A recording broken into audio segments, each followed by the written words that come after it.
Assalamu alaikum. Kusoo dhawaada Sunlight College. I'm teacher Falera and waxaynu inshallah maanta qaadan doonaa course-keenu horeeyay, buuggeenu horeeyay, iyo casharkeenu horeeyay inshallah. Intaanan u gudagelin casharkeena waxaan doonayaa inaan siiyo some information about Sunlight College. Xogaa information oo Sunlight College ku saabsan. Runaantii Sunlight College waxaan ku joognaa more than 10 teachers oo experienced kuwa maartay luqadda Englishta haddii ay ahaato dhinacyada kala duwan ee Englishta, the four skills of English, listening, writing, reading iyo speaking iyo waxa u dambeeya accent oo yadna aad iyo aad u muhiimsan because haddaad accent garanayn oo aad yacni qof la kulanto accent leh tusaale native speaker haddaad la kulanto Americana inaanad fahmayn waxa uu leeyahay ama video Americana haddaad daawanayso ama YouTube-ka video English ka daawanayso inaanad fahmayn waxay leeyihiin because accent baad lahayn lahjad ayaad aqoon marka lahjada Americanka ayaanu casharadeeda ku dabaqnaa si uu ardaygu ula qabsado lahjada Americanka hadhowna aanu u noqon sida ardayda college-da kale markay dhameeyaan maartay Englishta haddii aad u daarto video English aan fahmayn video English haddaad arday college kala dhameeyo u daarto badankoodu 99% ma fahmayaan sababta waxa weeye accent baan lahayn accent baan lagu soo tababaray marka anuguna accent waan focus karaynaa inshallah waxaan rajeynayaa programkayga inshallah inaad si wacan u faa'iidi doontaan. It seems as if I could do something for you. You think because I don't have some flashy office, I don't know what I'm talking about? I worked with Elton John. I worked with Otis Redding. So the first book that we'll have here, magaciisu waxa weeye English Made Easy. Buuggaas ayaa course-ka horeeya lagu qaataa oo la dhaho English Made Easy. Alright, so buugga title-kiisu Soomaali ahaan wuxuu ku noqonayaa English tii ayaan fududeeyay. So marka buuggan waa buug English tii fududeeyay oo wuxuu ka dhisayaa dhankii speaking-kaaga si wacan u dhisaya because sababta uu buuggan lagu magac daray English tii fududeeyay waxa weeye inaad ka heliso more vocabularies. Let's start the first lesson. Casharkeena horeeya uun gudbaynaa oo noqon doona contentiska inageeya. So contentiska markaynu tagno waxaanu ka boodaynaa unit 1. Unit 1 waan ka tegayaa oo waxaan idinkaan idiin daynayaa because unit 1 waa what is your name magaca. Waxaan u gudbayaa unit 2 oo noqonaya dad be great. So that you d da la isku xiray ee apostrophe ku dhaxayso waxa loo soo gaabiyay that would be great. So marka la soo gaabiyo waa that would be great. Waxaan rajaynayaa inay la fahanteen macnaheeda that be great waxa weeye waxay noqon lahayd mid wanaagsan. In this unit you will learn the following. Unit kan soo socda waxaad ku baran doontaa waxyaalahan soo socda. So the first one waxa weeye how to invite people to your house and other places. Sida dad lagu casuumo oo lagu faadgareeyo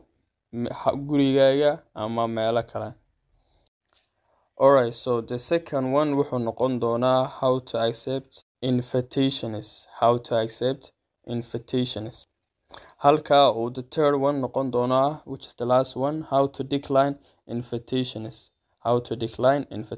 Marka ka labaad macnihiisu waxa weeye sida loo aqbalo maartay codsiyada casuumaha. Ka saddexaad u dambeeyna waa how to decline invitations oo ah sida loo diido casuumada haddii qofku soo casuumo sida aad u diidi lahayd iyo sida aad u aqbali lahayd iyo sida dad ugu casuumi lahayd maxay gurigaaga ama meel kale ayaanu inshallah unit-kan ku baran doonaa.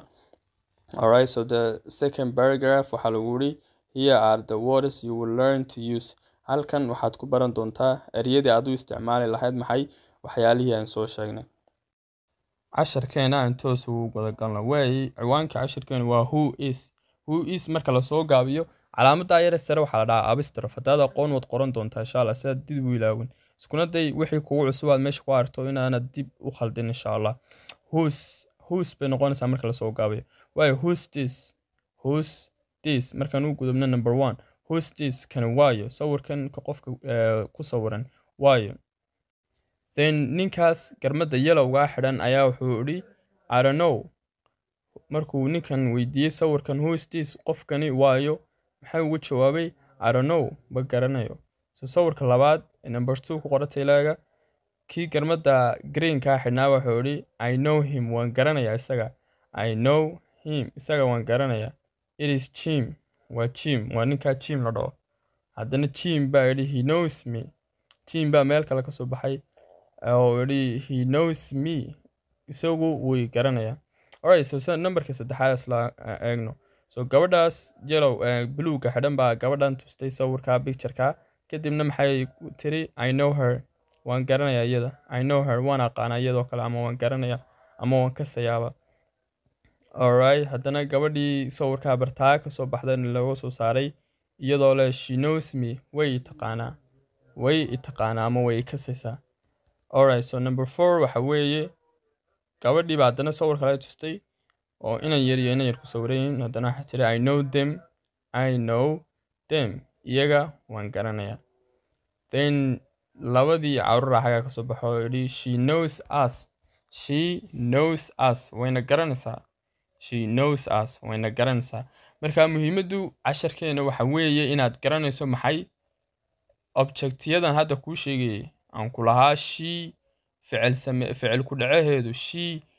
ficil ku dhacaheedu waxa weeye heer tusaale markaad leedahay iyada waan dilayo kale ma oranaysid I kill she maaha waa I kill her so ficil ku dhace markaad doonayso inaad u qaadato iyada waxaad qaadanaysaa heer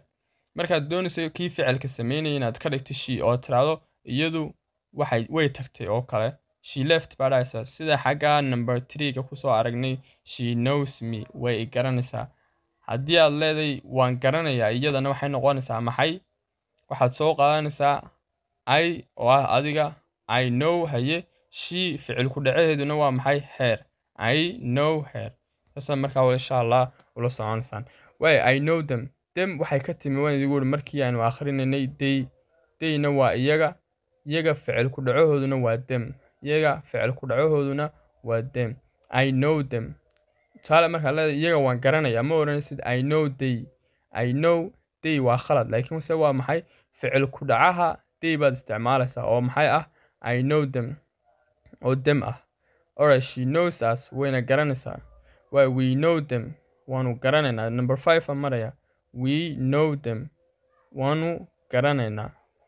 then alright so gabadhaas garmada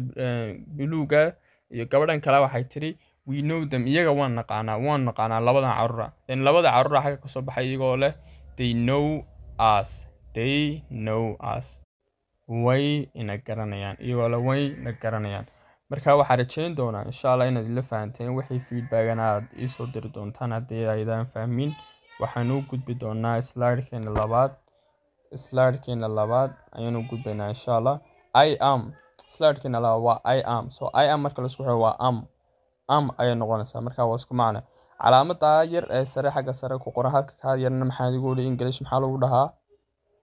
waxaan rajaynayaa xasuusataan apostrophe hadaa xasuusan mar labaad baa ku wacnayaa ilaawin apostrophe la dhahaa so I apostrophe iyo m taas waa am waxayna ka timi I am waa he iyo apostrophe iyo s waa maxay waa his bay noqonaysaa his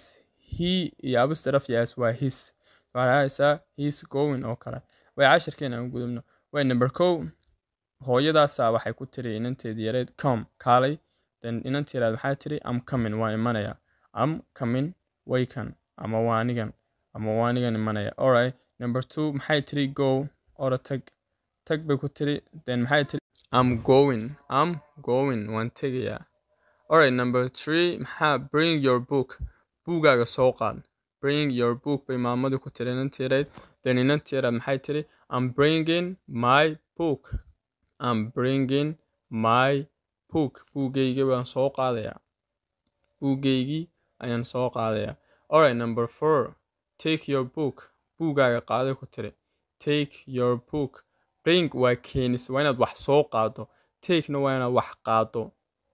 wax qaado alright I'm taking my book baynanteeda ku jawaabtay I'm taking my book ama cunugtii yareed buugaygii waan qaadanayaa so inay waxaan tanisyadan insha Allah waa dhigan doontaan dhacdooyinka dhacdada tusaale dhacda hadda socota mid tagtay iyo mid soo socota kuwa insha Allah waa dhigan doontaan laakiin saad waxaad la fahantaan ing meel kasta aad ku aragto ficil kasta oo take imka waa ficil sama haddii ing lagu daro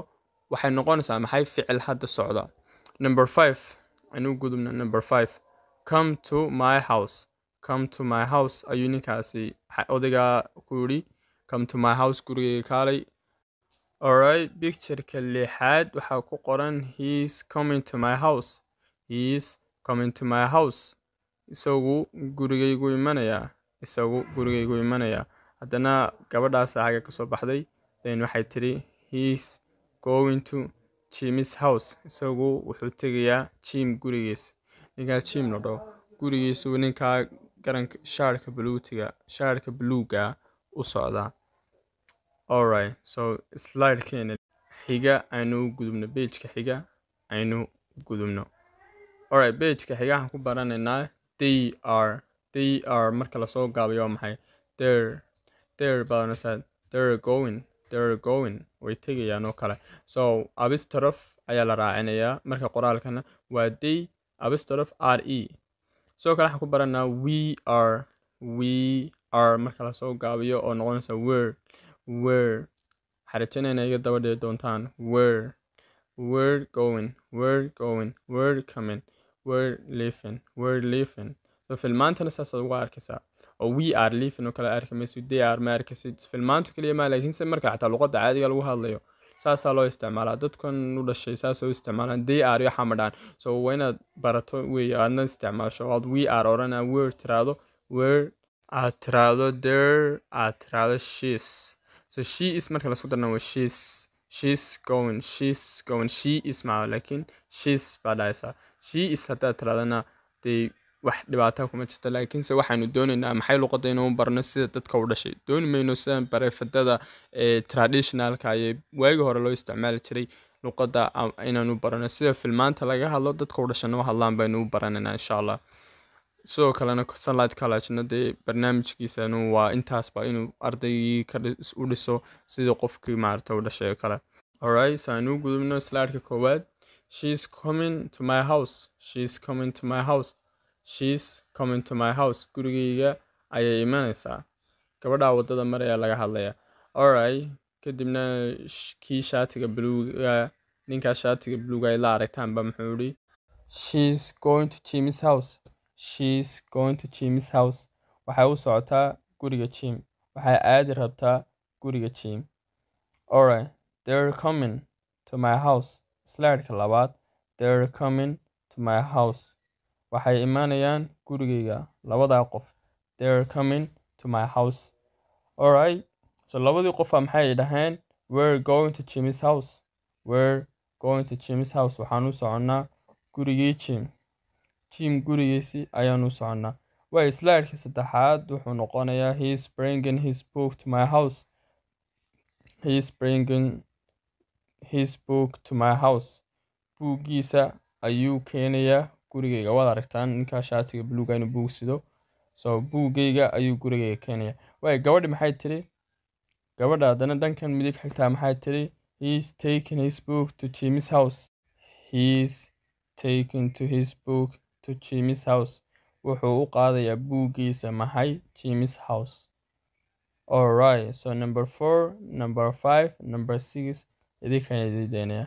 slide-ka afraad shanaad iyo lixaad bay idinkan idiinaya shantaas sawirba insha Allah sidaad ugu soo shaqaysaan insha Allah waan eegayaa